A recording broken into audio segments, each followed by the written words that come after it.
बहुप्रतीक्षित नागपुर महानगर पालिका चुनाव 2025 के लिए प्रभाग आरक्षण की घोषणा हो गई है। मंगलवार को कवि सुरेश भट्ट सभागृह में आयोजित कार्यक्रम में मनपा आयुक्त डॉक्टर अभिजीत चौधरी ने लॉटरी के माध्यम से आरक्षण का ऐलान किया। आरक्षण की घोषणा होते ही शहर के राजनीतिक गलियारों में हलचल मच गई। परिणाम में न केवल कई पूर्व नगर सेवक और दिग्गज नेताओं को चौंका दिया, बल्कि चुनाव लड़ने के इच्छुक उम्मीदवारों की तैयारी पर भी सीधा असर डाला। आरक्षण की घोषणा ने नागपुर महानगर पालिका चुनाव 2025 के राजनीतिक परिदृश्य में भूचाल ला दिया है। भारतीय जनता पार्टी, कांग्रेस और अन्य प्रमुख दलों के कई नेताओं को इस आरक्षण से बड़ा झटका लगा है।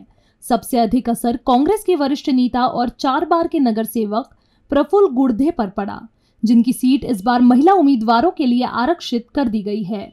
इसी तरह बसपा के जितेंद्र घोड़ेवार और संजय बुरेवार, कांग्रेस के हरीश ग्वालवंशी और रमेश पुणेकर, भाजपा के प्रमोद करोती, विजय चुटेले, संजय बालपांडे, बाल्य बोरकर, भगवान बिंडे, नागेश सहारे, अभय गोटेकर तथा भाजपा समर्थित वंदना भगत, राजेंद्र सोनकुसरे, मीनाक्षी तेलगोटे, लहू कुमार बेहटे और प्रमोद तंभाने को भी इस आरक्षण से बड़ा झटका लगा है।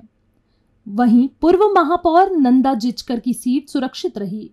पूर्व सत्ता पक्ष नेता अविनाश ठाकरे, पूर्व जल प्रदाय समिति अध्यक्ष पिंटू झलके, पूर्व शहर अध्यक्ष बंटी कुकड़े, धर्मपाल मीश्राम और नरेंद्र उर्फ बालिया बोरकर की सीटें भी सुरक्षित है।